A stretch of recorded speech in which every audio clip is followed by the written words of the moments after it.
அப்போது என்னை பொறுத்த வரைக்கும் நான் 2ஆவது நாள் என்ன பண்ணுறேன்னா நேராக புக் ஷாப்புக்கு போகிறேன். அமேசானில் எல்லா இடத்துல போய் அந்நிய பாஷை பேசுவது எப்படின்னு புக் இருக்கான்னு பார்க்குறேன். அதெல்லாம் பார்க்கணும். நீர் எனக்கு வெளிப்படாட்டி நான் மேலேருந்து மாடிலேருந்து கீழே வந்து செத்துருவேன். பார்க்கணும் எங்கே இருக்கீங்கன்னு இப்படி கேட்குறேன். எனக்கு ஜெபிக்க தரல. திடீர்னு மாடிக்கு போய் சாவ போகிறேன்ட்டு போயிட்டா வாங்கி காற்றடிக்க தூங்கினோன்னு தான் திடீர்னு ஒரு வெளிச்சம் இப்படி இருக்கிறேன்.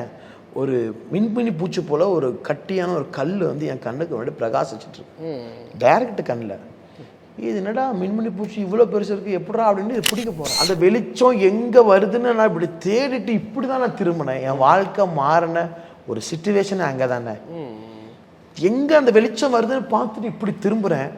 ஒரு 7 பனைமரத்தை ஒன்றுக்கு மேலே ஒன்று அடுக்கி வச்சா எவ்வளோ ஹைட்டு வருமோ, ஒரு 4 பனைமரத்தை ஒன்றுக்கு மேலே ஒன்று சைடு படுக்க வச்சா எவ்வளோ அகலம் வருமோ அவ்வளோ பெரிய கண்ணால பார்க்குறேன். நான் இப்படி பார்க்குறேன். இப்படி மேலே கீழே இருந்து அவரை மேலே பார்க்கவே எனக்கு தெரியும் அவருடைய ஒரு பாதமே இந்த சர்ச்சுக்கு 2 மடங்கு இருக்குது. அவர் நாக்கை நீட்டினா நாக்கு வந்து கறிக்கட்டமே இருக்குது. இது என்ன ஆச்சு அப்படின்னு கேட்கும்போது, ஐயா நீங்கள் விவிடி சிக்னலில் அது பிரசங்கம் பண்ண ஊழியக்காரர் நீங்கள் தானே? ஆமாம். உங்கள் மேலே ஒருத்தன் காரி துப்புனான்னு தெரியுமா? ஆமாம் துப்புனா. அந்த படுபாவை வேற யாரும் கிடையாது, மாப்பிள்ளை தானே காமிக்கிறாங்க. எனக்கு கருவேப்பிலை கட்டி இருக்குன்னு எடுத்துட்டாங்க. நீங்கள் ஜோம்னு என்ன சொன்னீங்க? மூத்த ஆம்பளை பிள்ளை தருவார், 2வது பொம்பளை பிள்ளை தருவோம்னு நாங்கள் சொன்னோம். கள்ளத்துக்கு தரிசனம் சிரிச்சுட்டு போனோம். நடந்தது என்ன தெரியுமா பாஸ்டர்? பைபிள் ரிவ்யூ சேனலில் உங்களுடைய சாட்சிகளையும் ஊழிய அனுபவங்களையும் பகிர்ந்து கொள்ள விரும்புனீங்கன்னு சொன்னால் எங்களுடைய வாட்ஸ்அப் நம்பர் கான்டெக்ட் பண்ணுங்கள். அது மட்டும் இல்லாமல் நீங்கள் ஃபாரினில் இருக்கீங்க அப்படின்னா உங்களை ஜூம் ரெக்கார்டிங் எடுக்கிறதுக்கும் நாங்கள் ரெடியாக இருக்கோம். ஸோ நீங்களும் எங்களை கான்டெக்ட் பண்ணலாம். உங்களுடைய வாட்ஸ்அப் நம்பர் 8428196238. இந்த வாட்ஸ்அப் நம்பருக்கு உங்கள் டீட்டெயில்ஸ்லாம் அனுப்புங்க. நிச்சயமாக உங்களுடைய அனுபவங்கள் பலருக்கும் விசுவாசத்தையும் பக்தி விருத்தியும் தூண்டுங்கிறத சந்தேகம் கிடையாது. இருக்கக்கூடிய இந்த நீதிமொழிகள் என்ற புத்தகம் வந்து மிகவும் சிறப்பு வாய்ந்த ஒன்று. இன்னும் சொல்லப்போனால் உலகத்திலே முதல் முறை அந்த புத்தகத்தை வெளியிட்டிருக்காங்கன்னு சொல்லலாம். நீதிமொழிகள் 915 வசனங்கள் இருக்குது. இந்த 915 வசனங்களும் பெரியவர் முதல் சிறியவர் வரைக்கும் நன்றாக புரியும் விதத்தில் கையிலே வரையக்கூடிய ஓவியரை கொண்டு கார்ட்டூன்ஸ்லாம் வந்து வரைஞ்சிருக்கிறாங்க. இது பல வருடங்கள் பல லட்சங்கள் செலவு பண்ணி ஜான் அண்ட் ஜாஸ்மின் ஃபேமிலி வந்து உருவாக்கியிருக்காங்க. இது எல்லார் வீட்லையும் கிடைக்கணும், எல்லா பிள்ளைகளுக்கும் எல்லா பேர பிள்ளைகளுக்கும் இது கிடைக்கணுங்கிற விதத்தில் எந்த விதமான லாபம் நோக்கம் இல்லாமல் வெறும் 150 ரூபாயும் ப்ளஸ் 50 ரூபீஸ் கொரியர் சார்ஜ் மூலமாக இதை வந்து கொடுக்குறாங்க. இந்த புத்தகம் உங்களுக்கு வேணும்னு சொன்னால் இந்த ஸ்க்ரீனில் பார்க்குற நம்பருக்கு கான்டாக்ட் பண்ணுங்கள்.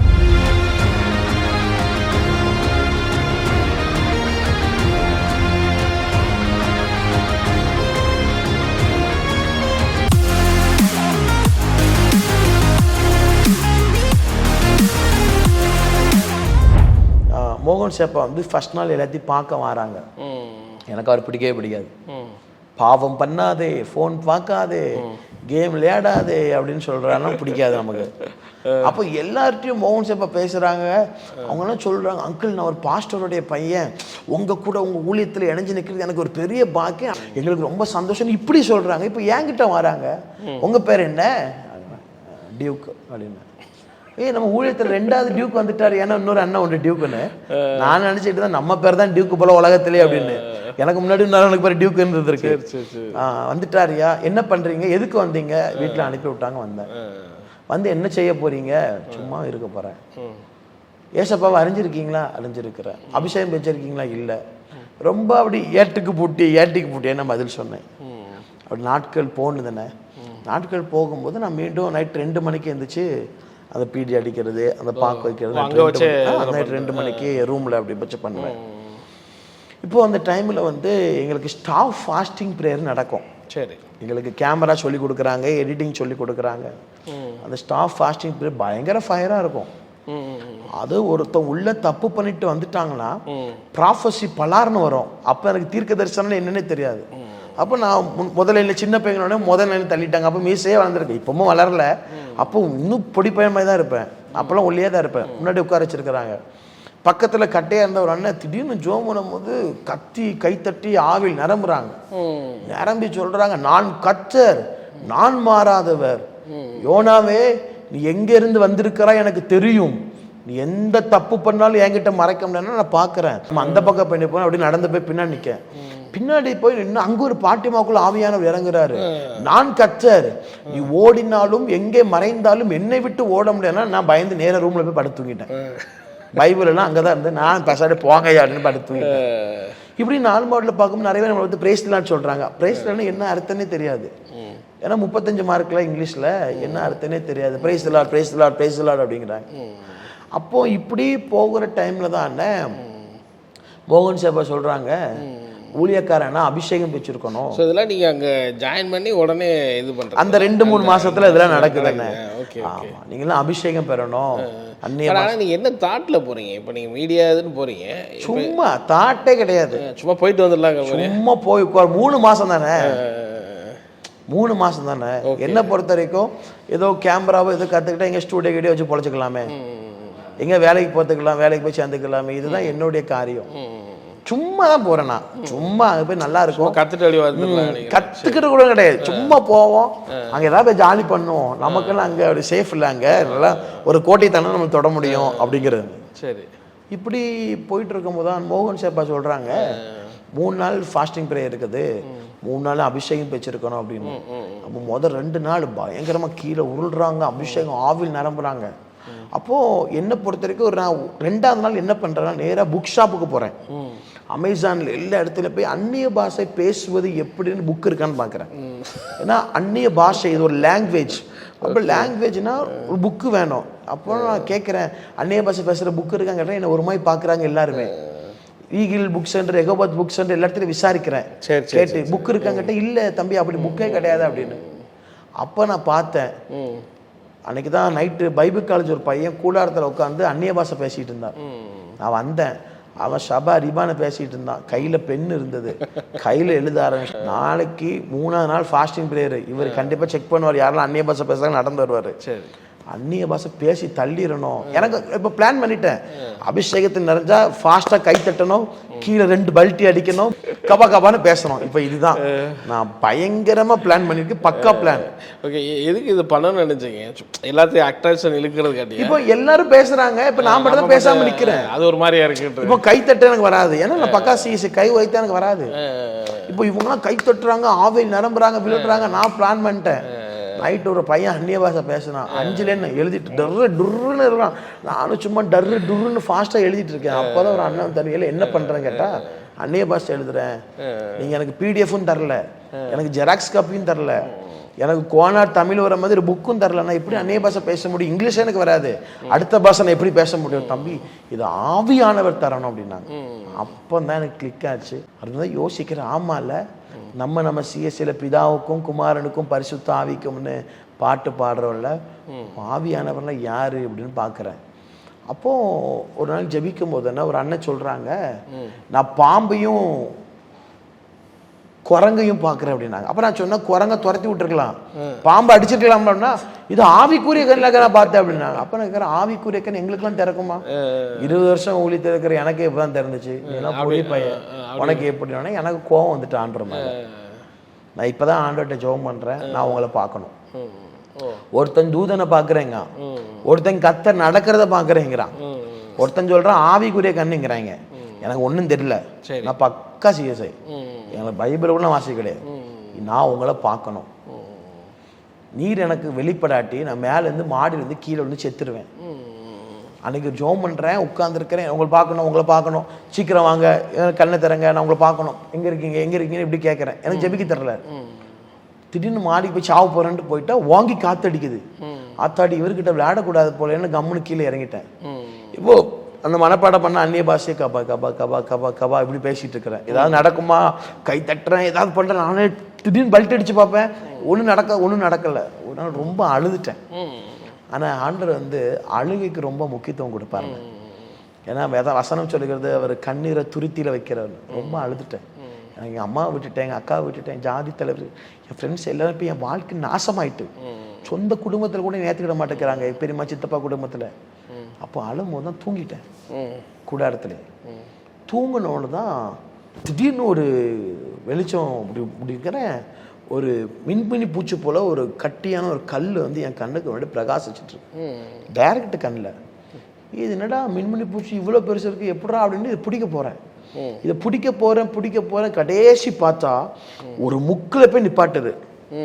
அந்த முக்கில் போய் நிப்பாட்டி அந்த வெளிச்சம் எங்கே வருதுன்னு நான் இப்படி தேடிட்டு இப்படி தான் நான் திரும்பினேன். என் வாழ்க்கை மாறின ஒரு சிச்சுவேஷன் அங்கே தானே. எங்க அந்த வெளிச்சம் வருதுன்னு பார்த்துட்டு இப்படி திரும்புறேன்.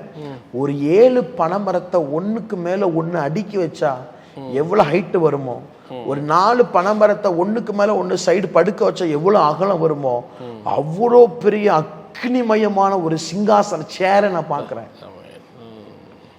எனக்கு நம்பவே முடியல. ஒரு இமயமலையை போல ஒரு பெரிய உருவம் அந்த சிங்காசனத்துல நீளமான முடியை வச்சுட்டு இப்படி உட்கார்ந்து இருக்குது.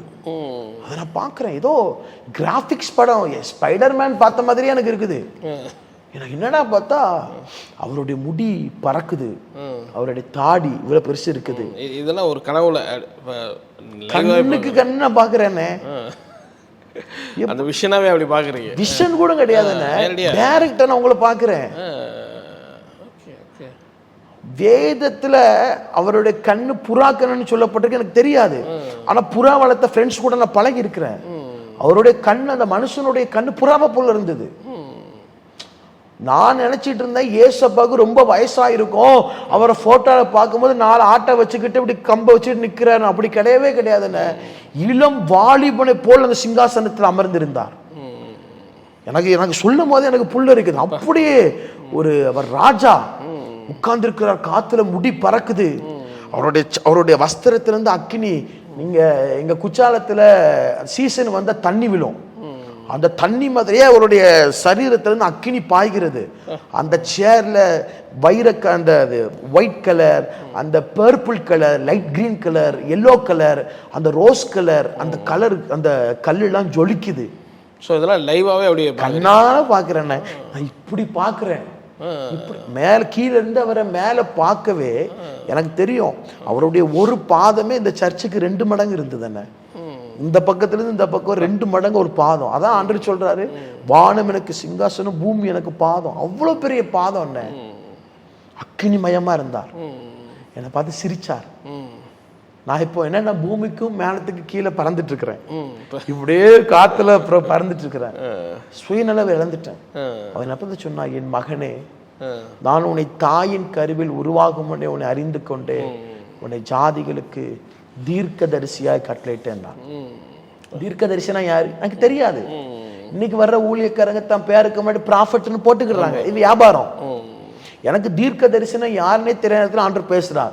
2வது ஆண்டவர் சொன்னார், உன்னை கொண்டு நான் செய்யும் காரியம் பயங்கரமா இருக்கும்னு சொன்னார். சொல்லிட்டு ஒரு 1/2 மணி நேரம் 3/4 மணி நேரம் எனக்கு அவருக்கு சந்திப்பு இருந்திருக்கும்.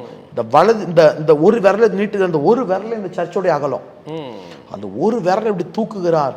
அவருடைய முதுகுக்கு பின்னாடி இருந்த ஒரு அக்கினி பந்து என்னை மூஞ்சில அடிச்சு என்னை தூக்கி எரிஞ்சுது.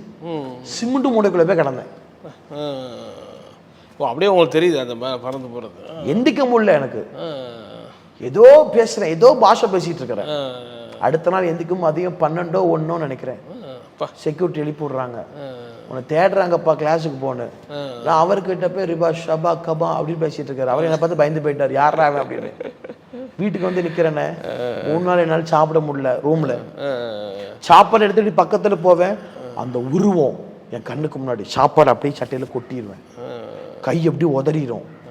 இந்த பக்கம் சிகரெட்டு, அந்த தண்ணி அடிக்கிறது, கஞ்செல்லாம் எல்லாம் இருந்தும் என் ஆண்டவர் சந்திச்சான். அப்பயே அடிச்சுட்டு இருந்த டைம் தான் அது ஃபுல்லா. 4 மாடியில் போய் நைட்டு பாத்ரூம்ல போய் உட்காந்து அடிக்கிற டைம் அது.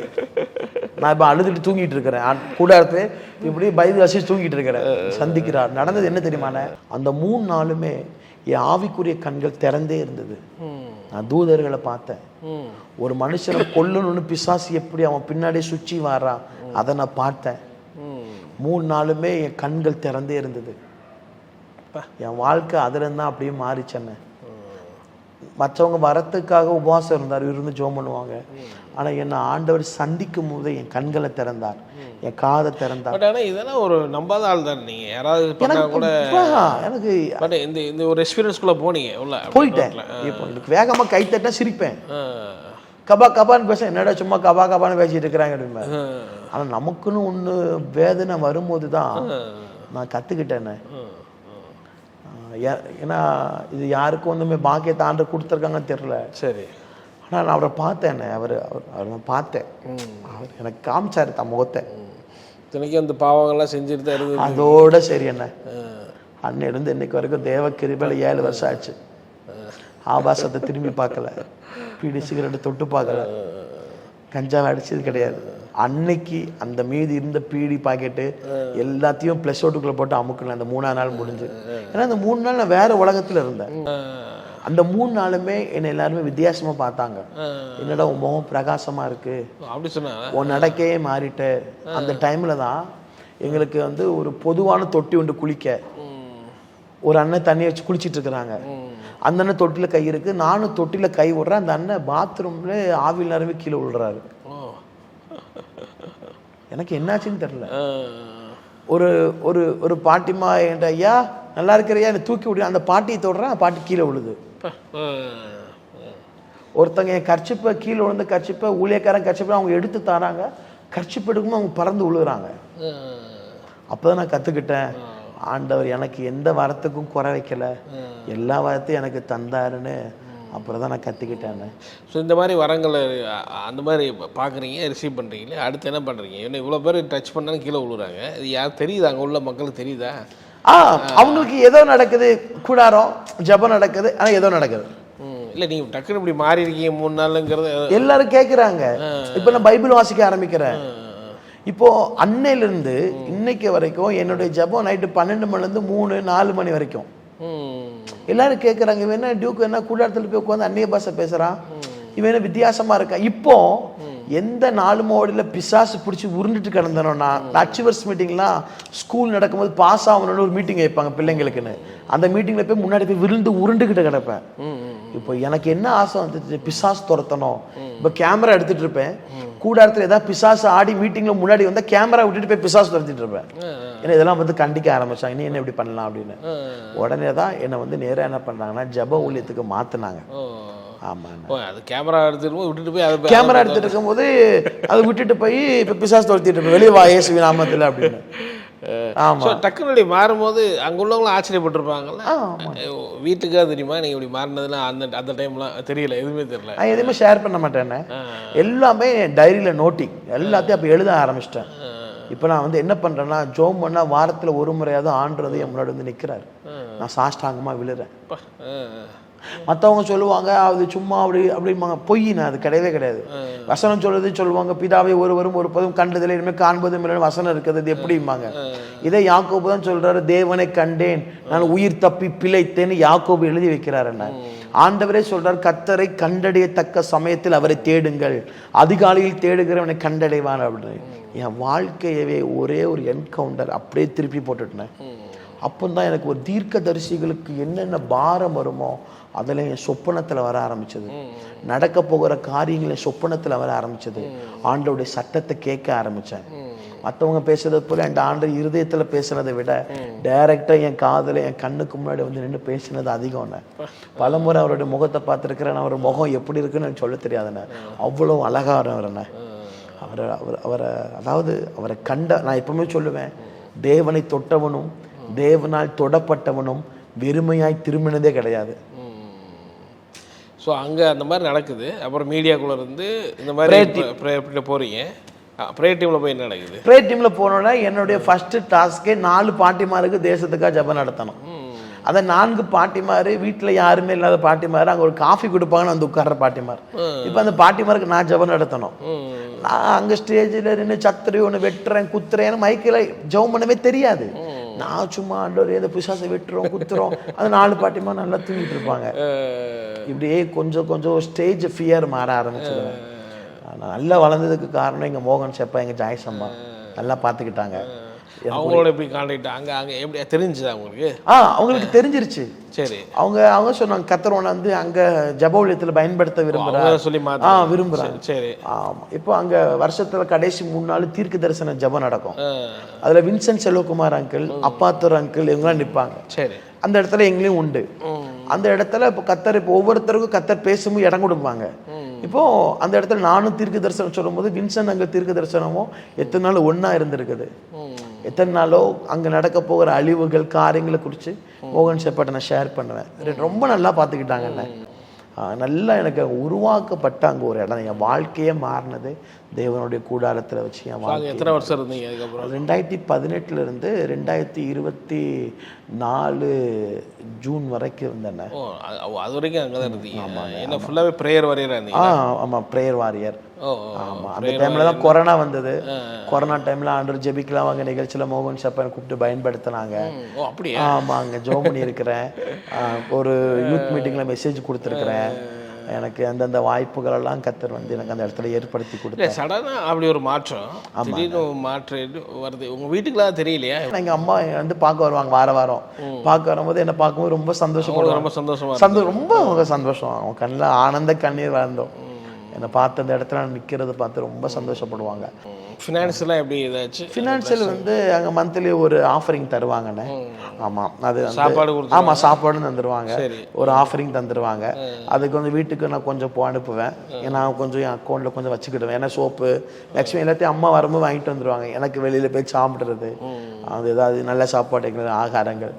ஆமாம், உள்ளே போகும்போது இருந்த வஸ்திரங்கள் குறைவு. அதுக்கு அடுத்தது அங்கே இருந்தாலும் நல்ல ஆசீர்வாதங்கள்ண்ணே.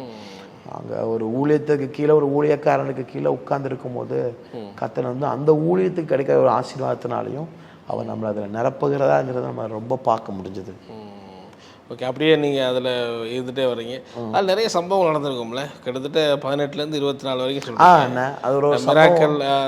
எஸ், கரெக்ட், நல்லா கேட்டீங்க. இப்போ நான் ப்ரேயர் வாரியர் வந்தவொடனே இப்போ வந்து எனக்கு வந்து பிசாசு துரத்த வாய்ப்பு கிடைக்கும். Okay okay. பிசாசு துரத்து எனக்கு கொல்ல பிரியும். அப்படியா? இப்போவும் இப்போவும் எங்கேயாவது பிசாசு பார்த்தா எனக்கு செம ஜாலியாக இருக்கும். ஏன்னா நான் அடித்து கொல்லணும், அதுதான் நம்மளுடைய வேலை. கர்த்தர் ஹீலிங் மினிஸ்ட்ரி அடுத்த கையில் தந்தாருன்னு எனக்கு நல்ல ஞாபகம் இருக்குது. தூத்துக்குடி அந்த விவிடி சிக்னலில் முழங்கால் போட்டு நான் சுவிசேஷம் சொல்கிறேன் மைக் வச்சுட்டு. அந்த வீடியோ கூட இப்போ இன்ஸ்டாகிராமில் உண்டு. முழங்கால் போட்டு ஸ்பீக்கர் வச்சு நடு ரோட்டில் முழங்கால் போட்டு சுவிசேஷம் சொல்கிறேன். ஏன் நடு ரோட்டில்? நடு ரோட்டு மீன்ஸ் அந்த ஓட்டுக்கு ஓரத்தில் மக்கள்லாம் போகிற அந்த நடு ரோட்டில் அந்த ஓரத்தில். அந்த என்ன வந்துச்சு இப்போ பண்ணுவோம் அப்படின்னு எனக்கு ஒரு பாரம். தெருக்குள்ளே போனால் RSS காரங்களோ இவங்க நம்ம எதிர்க்கிறாங்க. நான் தெருக்கு வந்தானே எதிர்ப்பேன். நான் ரோட்டுக்கு வரேன். என்னோட நான் ரோட்டுக்கு வந்து ஜோம் பண்றேன். அப்படி ஒன்றும் பயம்லாம் இல்லை? இல்லைண்ணே, எனக்கு அந்த பயமே கிடையாது. நீங்க தனியாக போய் அப்படி? ஆமா, 2 பேர் போனோம். ஆமா, அப்போ அந்த டைம்ல வந்து ஒருத்தவங்க வந்து என் மேல காரி துப்பிட்டாங்கண்ணே. அப்படியா? ஆமா, காரி துப்பிட்டாங்க. நீங்க பேசிட்டு இருக்கும்போது வந்து இது பண்றாங்க. பஸ் டிராஃபிக்ல நிக்குது, தூணு துப்பிட்டாங்க. அது என் மேல இருந்து விழுந்தது. தெரியாம துப்பினாரா? வேணுக்குன்னு என்ன பண்ண அபிஷேகம் வச்சுட்டோமேனு அதை அப்படி எடுத்து போட்டு வாங்கி, கட்டியா இருந்தது எடுத்து போட்டு வாங்கி முகத்தெல்லாம் கழுவினா அது வாட போகல. அடுத்த வியாழக்கிழமை வந்து கூடாரத்தில் ஒரு ஜெபம் நடக்கினேன். அப்போ நான் ஜோம் பண்ணிட்டு இருக்கும்போது அவர் வந்து நிற்கிறார். அதுதான் அவங்க மனைவி கேட்குறேன், பாஷா இவர் யாருன்னு தெரியுதா ஐயா சாமி அப்படின்னு? தெரில அப்படின்னு. அப்போ விட்டோன்னா சொல்லியானா அந்த அம்மா வந்து ஐயாவை அடிக்குது. 2 பொம்பளை பிள்ளைங்க நிற்குது. அவர் நாக்கை நீட்டினா நாக்கு வந்து கறிக்கட்டமே இருக்குது. இது என்ன ஆச்சு அப்படின்னு கேட்கும்போது, ஐயா நீங்கள் விவிடி சிக்னலில் அது பிரசங்கம் பண்ண ஊழியக்காரர் நீங்கள் தானே? ஆமாம். உங்கள் மேலே ஒருத்தன் காரி துப்புனான்னு தெரியுமா? ஆமாம், துப்புனா. அந்த படுபாவி வேற யாரும் கிடையாது, மாப்பிள்ளை தானே காமிக்கிறாங்க. எனக்கு உள்ள கோபம். அவனை நீ துப்புன எச்சி எத்தனை சோப்பை போட்டாலும் நாத்தம் போக மாட்டேங்க, அவ்வளோ காரம் எச்சத்தை போயிரு கேட்டா. துப்பிட்டு போன அடுத்த செகண்ட்ல இருந்தே நாக்கு எரிஞ்சிருக்கு. அடுத்த நாள் நாக்கு மறுத்திருக்கு. அடுத்த நாள் நாக்கில் உணரவே இல்லை. டாக்டர் கிட்ட போனால் அதை பிச்சு வாங்கி ஸ்கேன் பண்ணி பார்த்தா அவங்க சொல்லியிருக்கிறாங்க 4th ஸ்டேஜ் நாக்கில் கேன்சர். ஏன் இவ்வளோ நாள் வச்சுட்டு இருந்தீங்க? சொல்லிருக்காரு, 3 நாளில் தான் இவ்வளவு அரிப்பு, இவ்வளவு கருப்பு, 3 நாளில் தான். இல்லை, இது பல வருஷமாக உங்கள்கிட்ட இருக்குது, நீங்கள் போய் சொல்கிறீங்க. இல்லை, என்ன நடந்தது? 3 நாளுக்கு முன்னாடி ஒரு பாதிரியார் வாசிட்டு இருந்தார், துப்பிட்டேன். அதான் அவர் என்ன சாமின்னு தெரியல, அவர் என்ன டாக்டர்னு தெரியல. அவர்கிட்ட போய் மன்னிப்பு கேளுங்க, உங்களுக்கு சரியாகதான்னு பார்ப்போம் அப்படின்னு. அவர் வந்து நின்னாருண்ணே.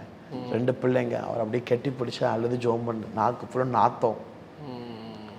அடுத்து 2 நாள்லயே வந்து அந்த கேன்சர் சரியாயிட்டு. இப்போ அவங்க 4 பேரும் ரட்சிக்கப்பட்டு, வாயில வந்து அந்த கேன்சர் வந்து 2 நாள் சரியாயிட்டு அந்த 4 பேருமே இப்போ ரட்சிக்கப்பட்டு மூழ்கி ஞானஸ்தானம் எடுத்து ஒரு திருச்சபையில் வந்து அவங்க மெம்பராக அவங்க போயிட்டு இருக்கிறாங்க.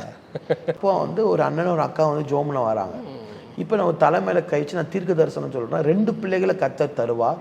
மூத்த பிள்ளை ஆம்பளை பிள்ளை, 2வது பிள்ளை பொம்பளை பிள்ளைன்னு சொல்லி போனோன்னே சொல்லிட்டு போயிருக்கிறேன். எனக்கு தெரியல.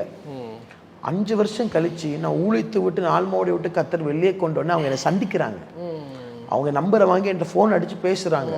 அப்போ சொல்றாங்க நீங்க எங்களுக்கு ஜோம் பண்ணீங்க, அப்போ எனக்கு கர்ப்பப்பையே கிடையாது. நாங்க 2 பேரும் லவ் மேரேஜ், எனக்கு கர்ப்பப்பையில கட்டி இருக்குன்னு எடுத்துட்டாங்க. இப்போ என் மாப்பிள்ளை சொல்றாங்க பரவாயில்ல பாப்பா, நான் உன்னை விட்டு போக மாட்டேன், நம்ம லவ் பண்ணி இருக்கிறோம், ஒன்னாவே இருந்துட்டோம், நம்ம ஒரு பிள்ளையை அடாப்ட் பண்ணிக்கலாம் தான் நாங்கள் கூடாரத்துக்கு வந்தோம். நீங்க ஜோம்னு என்ன சொன்னீங்க, மூத்த ஆம்பளை பிள்ளையை தருவாரு, 2வது பொம்பளை பிள்ளை தருவோம்னு நாங்கள் சொன்னோம். கள்ளத்தீர்க்கு தரிசனம் சிரிச்சுட்டு போனோம். நடந்தது என்ன தெரியுமா பாஸ்டர், 3-4 மாசத்துல வயிறு பெருசாச்சு. அப்போ நான் சாப்பிட்டு வயிறு பெருசா இருக்குன்னு நடக்க ஆரம்பிச்சேன், வாக்கிங் போக ஆரம்பிச்சேன். அப்போ 5வது மாசத்துல ஒரு மாதிரி, 6வது மாசத்துல ஒரு மாதிரி ஊர்றமே இருந்தது. அப்போ நாங்க என்ன பண்ணோம்னா நல்லா ஜிம்முக்கு போய் எக்ஸசைஸ் பண்ண ஆரம்பிச்சேன். ஒரு குறிப்பிட்ட ஒரு மாசம் வயிறு பெருசாயிட்டே இருக்குது, எனக்குள்ள என் சரீரம்லாம் ஏதோ மாறுது. இப்போ நான் செக் பண்ணா டாக்டர் சொல்றாங்க, ஏமா பிள்ளை 7 மாசம் கன்சீவா இருக்கீங்கன்னு.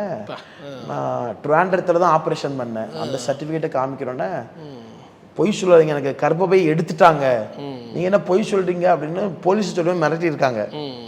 இப்போ நேராக ட்ராண்டரமே போயிருக்கிறாங்க, ஆப்ரேஷன் பண்ணி எங்க கர்ப்பப்பை எடுத்தாங்களோ அங்கேயே போய் செக் பண்ணா சரி அவங்க சொல்லியிருக்கிறாங்க, நீங்கள் கன்சியூமாக இருக்கிறீங்க, இப்போ உங்களுக்கு 8 மாதம் பிள்ளை உள்ளே இருக்கு அப்படின்னு. ஆண்டவர் வந்து இல்லாத கர்ப்பப்பையை வர வச்சு சொன்னது போலவே 2 பிள்ளைங்க அவங்களுக்கு பிறந்துட்டாங்க. அடுத்து ஃபோன் பண்ணாங்க, பாஸ்டர் உங்களுக்கு ஒரு 2.5 lakhs எடுத்து வச்சுருக்குறோம் ஆஃபரிங் அப்படின்னாங்க. அப்போ நான் ஜோமனமாக ஆண்டவர் சொன்னார், பஞ்சாபுக்கு மிஷினரிக்கு கொடுக்க சொல்லுப்போ அப்படின்னா. அப்போ நான் கொடுக்க சொல்லி, நம்மளுடைய ஆண்டவர் அப்படி தான் பண்ணுவாருங்க, இந்த ஆண்டவர் அப்படி தான், அவன் கொடுக்க சொல்லி கொடுத்தோம். இப்படி நிறைய அற்புதங்கள் நடந்திருக்காங்க.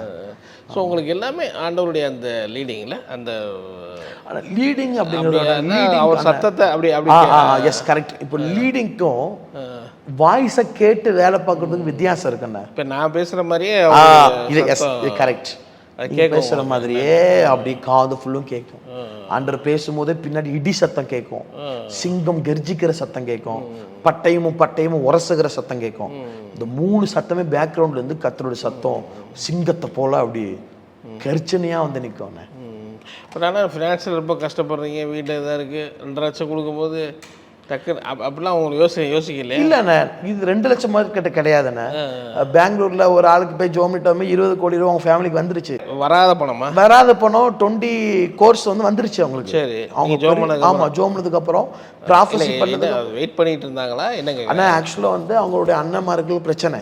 சரி, அப்போ அவங்க அண்ணன் மாதிரி எல்லா சொத்தையும் எடுத்து வச்சுக்கிட்டு இவங்களை அனாதையாக விட்டுட்டாங்க. இவங்க ஓலை வீட்டில் இருக்கிறாங்க பெங்களூர்ல. ஆனால் இவங்களுக்கு வர்றது 20 கோடி ரூபா வரணும்.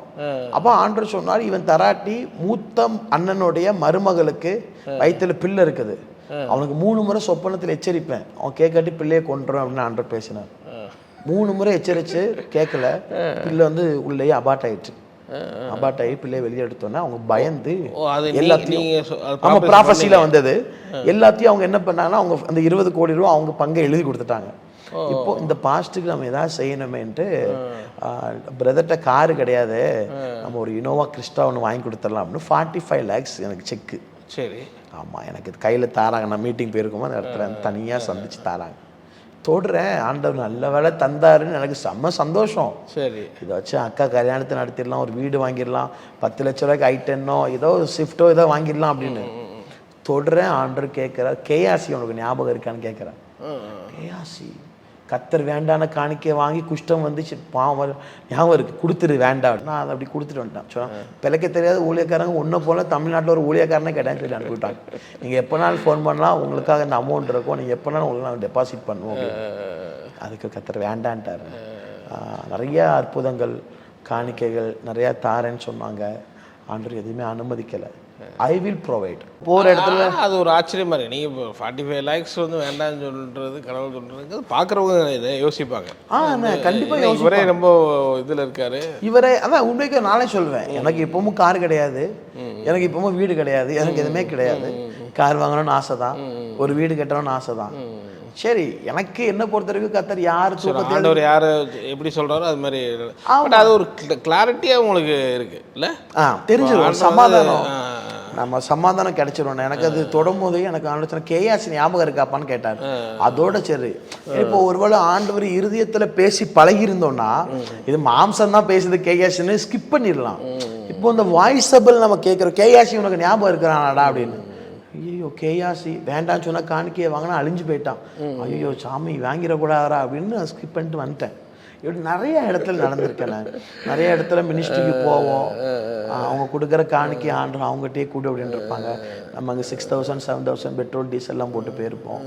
கொடுப்பாங்க காணிக்க கஷ்டப்பட்டு, அவங்க கொடுக்குற ஆண்டு சொல்ல ஜோமிட்டு அவங்க கையில் கொடுத்துட்டோம் அப்படிம்பாங்க. மேக்ஸிமம் இது நிறைய இடத்துல. ஆனால் நீங்கள் இப்போது அந்த தரிசனம் கிடச்சிச்சு, அதுக்கப்புறம் ஃபுல்லாக மினிஸ்ட்ரிக்குள்ளே வந்தீங்க. ஸோ நான் கேட்குறது எப்படி பைபிள்லாம் படிக்க ஆரம்பிச்சிங்களா அப்படி கேட்குறேன். பைபிள் படிக்கிறது நான் பைபிள் படித்தது இல்லை, பட் இப்போ நான் பைபிள் உட்காந்து தியானிக்க ஆரம்பித்தேன். அதுக்கப்புறமே நல்ல நைட்டு ஃபுல்லாக உட்காந்து வெறிக்க தியானிப்பேன். நான் வாசிக்கிறத விட எனக்கு யாத்திராகமம் 2வது அதிகாரம் 3வது அதிகாரத்தில் மட்டுமே நான் 6 மாதம் என்னை அந்த 2 அதிகாரத்துக்கு ஆண்டு இருக்க வச்சுருந்தார் தியானிக்க.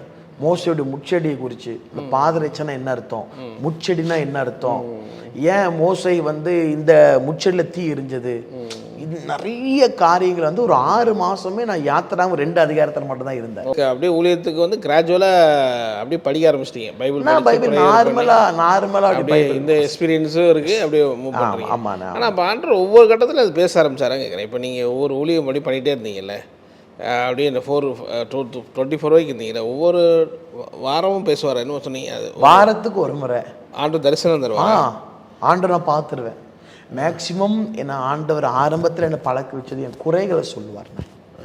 எனக்கு கோவப்படுற தன்மைகள் அதிகம் உண்டு. எனக்கு வந்து ஆரம்பத்துலேருந்து ஒரு ஹார்ட் உண்டு, எல்லாத்தையும் ஓப்பனாக பேசிடுவேன். மறைமுகமாக வச்சு நான் பின்னாடி பேசுகிற பழக்கம் கிடையாது. அப்போ ஆண்டு எனக்கு அந்த குறைவுகள்லாம் சொல்லி தருவார். தாழ்மையாரு, பேய் போயிட்டுன்னு சீன் போடாத, பிசாசு துரத்துறன்னு பெருமைப்படாத, சுகமாகுதுன்னு பெருமைப்படாத, ஹீலிங் தொடுவோம் டக்குன்னு விழுவாங்க, எந்திரிச்சு சரியாயிரும். நிறைய நடந்திருக்கு.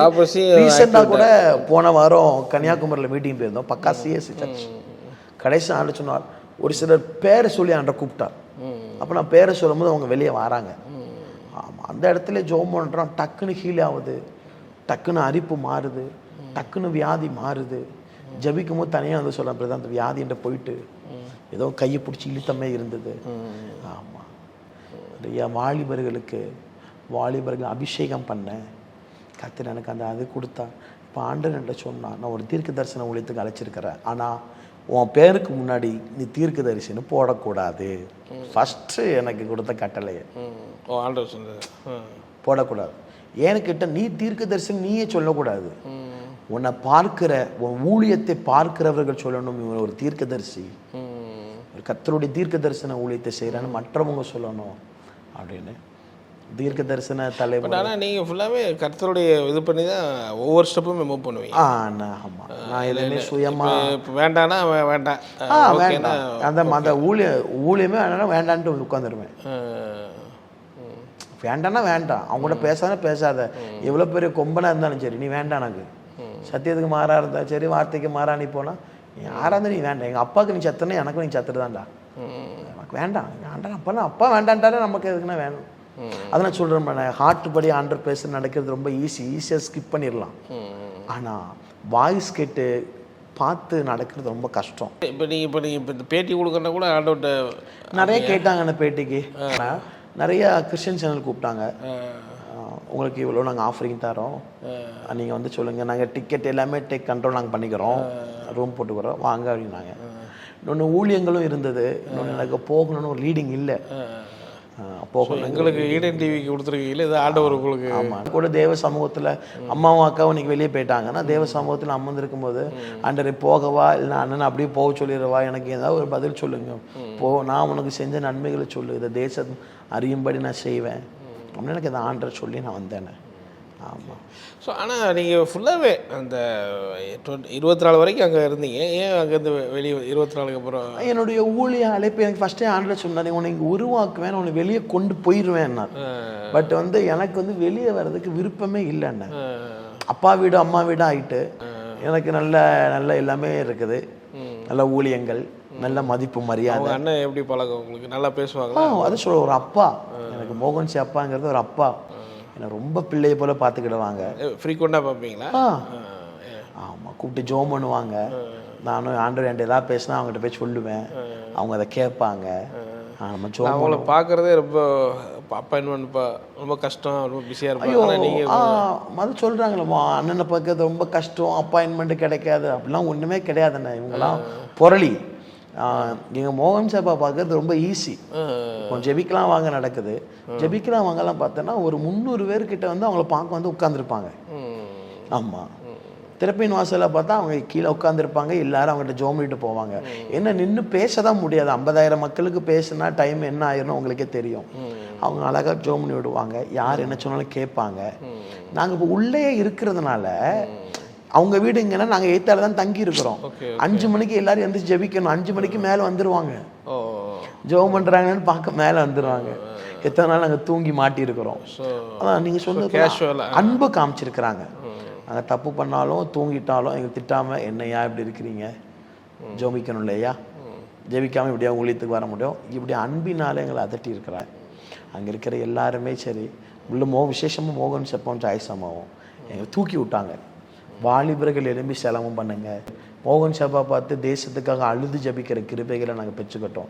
அப்பாத்திரங்களை பார்த்து பிசாசுகளை துரத்துற அந்த அதிகாரங்களை பெற்றுக்கிட்டோம். ஆமாண்ணே. ஓகே. ஸோ 24 என்ன டிசைட் பண்ணி வெளியே வந்தீங்க? இப்போ ஆண்டவர் சொல்லிட்டாரு வெளியே போ அப்படின்னு. நான் வெளியே போக மாட்டேங்கிறேன். ஆண்டவர் சொல்ல வெளியே போட்டு உன்னை வெளியே தள்ளுவேன் அப்படின்னார். இப்போ நான் வர்றதுக்கும் ஆண்டவர் தள்ளி விட்டுருக்கும் வித்தியாசம் இருக்குது. ஆண்டவரே நிறைய சூழ்நிலைகளை அனுமதிச்சு என்னை வெளியே கொண்டு வரார்.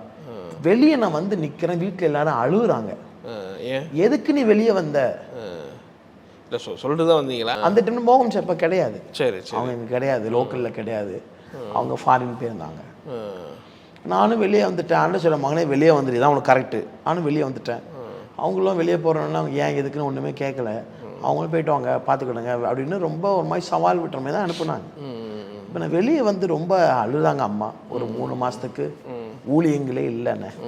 3 மாதத்துக்கு. அப்படியா? ஆமாம். எனக்கு யாருக்குமே தெரியாதுண்ணே. டியூக்குன்னா யாரு 4 மாவட்டத்தில் இருக்கிற 10 பேருக்கு தெரியும். சொல்லிதான் வெளியே வரீங்க. ஒரு ஹோப் இருந்துச்சு அவங்களுக்கு?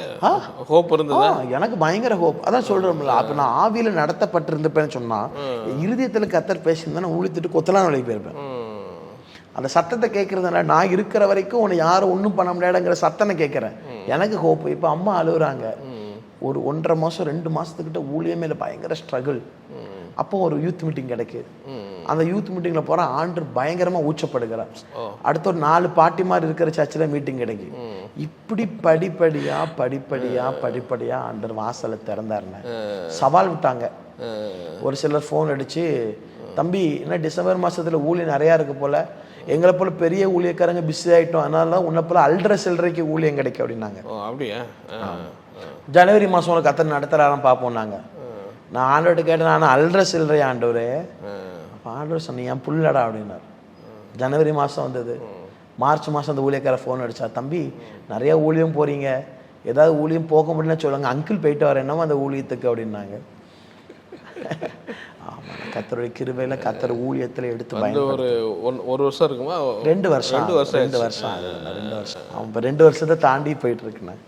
ஆமாம், தனியாக மினிஸ்ட்ரி பேர் வச்சிருக்கீங்க? ஆமாண்ணே. ஆமாம், தீர்க்க தரிசன தலைமுறை சர்வதேச ஊழியங்கள். ஓகே. ஆமாம், ப்ராஃபட்டிக் ஜென்ரேஷன் மினிஸ்ட்ரிஸ் இன்டர்நேஷனல். எப்படி பண்ணுறீங்க இது? எப்படி இவாஞ்சலிஸ்டாக இருக்கீங்களா? எப்படி ஒவ்வொரு கூப்பிட்ற இடத்துக்கு போகிறீங்க? ஆமாம். கூப்பிட்ற இடத்துல போய் கர்த்தருடைய வார்த்தையை சொல்லுகிறது, சிறைப்பட்ட பிள்ளைகளுக்காக ஜெபிக்கிறது. வீடு சந்திக்கிற ஊழியம் மட்டும் நான் பண்ணுறது இல்லைண்ணே. மற்ற எல்லா ஊழியம் நான் பண்ணுறேன். அனுமதிக்கிறது விசேஷமாக வாலிபர்களை குறித்து பாரம் நிறைய உண்டுங்க. ஆமாம், திருநெல்வேலி டயசிஸில் நடந்த யூத் கேம்பில் கர்த்தர் பயன்படுத்தினார். ஒரு 10,000 பிள்ளைங்க வந்திருப்பாங்க. 3 கேம்பு சேர்த்து நிறைய பிள்ளைங்க வந்திருப்பாங்க. ஒவ்வொரு யூத் கேம்ப்லையும் கத்தர் பயன்படுது. ஆவியானவர் ஊச்சப்படுறாருன்னு. பிள்ளைங்களை ஆவியானவர் நிரப்புகிறார், தரிசனங்களை பார்க்குறாங்க, கதறி அழுகுறாங்க. ஆமாம், இந்த டைம்ல தான் அந்த ஐபிஎல்லை பற்றி பேசினது. அந்த டைம் தான் அந்த ஒரு யூத் மீட்டிங்கில் தான் இந்த ஐபிஎல்லை பற்றி பேசினது. ஐபிஎல் பாஸ்டர்னு ஒரு பேரே வந்துருச்சு. ஆமா, எங்க பார்த்தாலும் நீங்க ஐபிஎல் பாஸ்டர் தானே அப்படின்னு கேட்க செல்லமா கூப்பிடுறாங்க. என்ன காரணம் தடவை அதை பத்தி பேசுனீங்க, ஐபிஎல் பத்தி? ஆனா ஆக்சுவலா அந்த டைம்ல வந்து ஐபிஎல் அப்போதான் நான் கண்டுபிடிச்சேன். ஐபிஎல் ஒரு களியாட்டம் பண்ணுகிறவர்கள் பரலோகத்திற்கு போக முடியாது. அந்த டைம்ல பார்த்தா மூத்த ஊழியர்களும் ஐபிஎல் டிஷர்ட் போட்டு போட்டோ போட்டு மக்களை உற்சாகப்படுத்துறாங்க. மக்கள் கொடுக்குற காணிக்கையே 30,000 40,000 கொடுத்து சேப்பாக்கம் கிரவுண்டில் போய் கொடுக்குறாங்க. இந்த டைமில் இவங்களை பார்த்தா சர்ச்சு பசங்க கிரிக்கெட்டு டோனி அப்படின்னா இம்பார்ட்டன்ட் கொடுக்குறாங்க, மீட்டிங்கில் ஒரு மணி நேரம் உட்காந்துருக்க மாட்டேங்கிறாங்க. இந்த டைமில் தான் உனக்காக டோனி ரத்தம் சிந்தலை, உனக்காக விராட் கோலி ரத்தம் சிந்தலை, மனம் திரும்பு அப்படிங்கிற ஒரு வார்த்தை தான். இந்த வார்த்தை வந்துன்னா மில்லியன்ஸ் கணக்கில் போயிட்டு ஃபேஸ்புக்கில் யூடியூப்பில் எல்லாரும் எடுத்து போட்டு போட்டு போட்டு போட்டு மில்லியன்ஸ் கணக்கில் போயிட்டு. ஸோ நிறைய பேர் உங்களுக்கு கிரிட்டிக்கல் நிறைய கமாண்ட் அனுப்புறாங்க. பயங்கர, அதாவது இயேசுவை அறிந்தவர்களுக்கு இது போனதா என்னன்னு தெரியல, ஏசப்பாவை அறியாத நிறைய பேருக்கு என்னை கத்தர் காமிச்சிட்டாருங்க. எங்கே பார்த்தாலும் இப்போ ஒரு டீ கடையில் போய் நின்று பார்த்தாலும் நீங்கள் ஐபிஎல் பாஸ்டர்னா அவங்க டீக்கு காசு கொடுக்குறாங்க, அவ்வளோ ஒரு அன்பு. ஆனால் அந்த டைமில் வந்து நிறைய ஐபிஎலுக்கு ரசிகர்கள் இருப்பாங்கல்ல, பயங்கரமாக வார்த்தைகள்லாம் போட்டு என்னை பர்சனலாக மெசேஜ்லாம் பண்ணாங்க. வந்து யாருமே அந்த மாதிரி ஸ்போர்ட்ஸை வந்து கிரிட்டிசைஸ் பண்ண மாட்டாங்க. ஆமாம், நான் பண்ண மாட்டேன். ஏன்னு கேட்டாங்க, ஏன்னா நிறைய ஊழியக்காரங்க சொல்லுவாங்க, தம்பி ரொம்ப பேசக்கூடாது, நீ நாளைக்கு ஊழியத்தில் இருக்கணும், எல்லா பெரிய ஊழியக்காரங்க நீ தாக்கி பேசுற, அதெல்லாம் பேசக்கூடாது அப்படிம்பாங்க. ஆண்டவர் எனக்கு சொன்னது, மகனே நீ தீர்க்கதரிசி, நான் யாரை ஆசீர்வதிக்க சொன்னா அவங்களதையும் ஆசீர்வதிக்கணும், யார் தப்பு பண்ணாலும் நான் உன் வாயோடு இருந்து நான் பேசுவேன் அப்படின்னாரு. பார்க்குற நேயர்களுக்கு என்ன சொல்ல விரும்புறீங்க ஃபைனலாக? பார்க்குறவங்களுக்கு என்ன சொல்ல விரும்புகிறேன் நான், எக்காரணத்தை கொண்டும் நமக்கு கிருபை தேவை, ஆசீர்வாதம் தேவை, செழிப்பு தேவை, எல்லாமே நமக்கு தேவை. நம்ம யாருமே செழிப்புக்கும் ஆசீர்வாதத்துக்கும் எதிராளிகள் கிடையாது, எல்லாத்தையும் ஆண்டு தரேன் வாக்கு பண்ணியிருக்கிறார். அதுக்கு முன்னாடி நம்ம என்ன பண்ணணும் அங்கிற ஒரு கேட்டகரி இருக்குது. நம்ம விட வேண்டியதை விட்டால் கர்த்தர் நம்மளை வாளாக்காமல் தலையாக்குவார், கீழாக்காமல் மேலாக்குவார். கண்டிப்பாக அதை இளம் ஊழியர்கள் வாலிபர்கள் பார்ப்பீங்க. நம்ம எதுக்கு முக்கியத்துவம் கொடுக்குறேங்கிறது நம்முடைய வாழ்க்கையை பொறுத்து தான் இருக்குது. நல்லா ஜெபம் பண்ணுவோம், தனிமையில் உட்கார்ந்து இருக்கும்போது மொபைல் ஃபோனுக்கோ யாருக்கும் இடம் கொடுக்காம தேவ சமூகத்துக்கு இடம் கொடுப்போம். சத்தியத்தை யாராவது காம்ப்ரமைஸ் ஆனால் அவங்களுடைய பாட்டையோ அவங்களுடைய சத்தியத்தையும் நம்ம கேட்க வேண்டாம். நல்லா ஜெபம் பண்ணுவோம். எழுப்புதலில் கர்த்தர் நம்முடைய கரத்தில் தந்திருக்கிறார். எழுப்புதலை விட நமக்கு முக்கியம் தேவனுடைய வருகை. தேவனுடைய வருகைக்கு ஆயத்தமானால் எழுப்புதல் நம்ம பார்ப்போம். கர்த்தர் உங்களோடும் என்னோடும் நம்மோடு கூட இருப்பாராக. ரொம்ப நன்றி, உங்களுக்கு நேரத்தை ஒதுக்கி எங்களோட இவ்வளோ தூரம் காரசாரமாக டெஸ்ட் பண்ணி நிறைய விஷயங்களை எங்களோட ஷேர் பண்ணி. தேங்க்யூ. ஆத்மாவின் நிலை என்கிற இந்த புஸ்தகம் எல்லாரும் படிக்க வேண்டிய ஒன்றுன்னு நான் சொல்லுவேன். காரணம் என்னன்னா, மனிதனுடைய மரணத்துக்கு பின்பு என்ன நடக்க போகுதுங்கிறத பல வருடங்கள் ஆராய்ச்சி செய்து டாக்டர் ஜெய்சிங் ராஜ் அவர்கள் வந்து இதை எழுதியிருக்காங்க. மரணத்தை குறித்து நூற்றுக்கணக்கான கேள்விகள் உங்களுக்கு இருக்கலாம். அந்த கேள்விக்கான பதில் தர விதமாக இந்த புத்தகம் அமைந்திருக்குங்கிறது எந்த விதமான சந்தேகம் கிடையாது. இந்த புத்தகத்தின் விலை வெறும் ₹120 மட்டுமே, ப்ளஸ் கொரியர் சார்ஜஸ் உண்டு. இந்த புத்தகம் வேணுங்கிறவங்க இந்த ஸ்க்ரீனில் பார்க்குற நம்பருக்கு கான்டெக்ட் பண்ணுங்கள். டிவி பைபிள் ரிவ்யூ சேனலில் உங்களுடைய சாட்சிகளையும் ஊழிய அனுபவங்களையும் பகிர்ந்து கொள்ள விரும்புனீங்கன்னு சொன்னால் எங்களுடைய வாட்ஸ்அப் நம்பருக்கு கான்டெக்ட் பண்ணுங்கள். அது மட்டும் இல்லாமல் நீங்கள் ஃபாரினில் இருக்கீங்க அப்படின்னா உங்களை ஜூம் ரெக்கார்டிங் எடுக்கிறதுக்கும் நாங்கள் ரெடியாக இருக்கோம். ஸோ நீங்களும் எங்களை கான்டெக்ட் பண்ணலாம். உங்களுடைய வாட்ஸ்அப் நம்பர் 8428196238. இந்த வாட்ஸ்அப் நம்பருக்கு உங்கள் டீட்டெயில்ஸ்லாம் அனுப்புங்க. நிச்சயமாக உங்களுடைய அனுபவங்கள் பலருக்கும் விசுவாசத்தையும் பக்தி விருத்தியும் தூண்டுங்கிறத சந்தேகம் கிடையாது.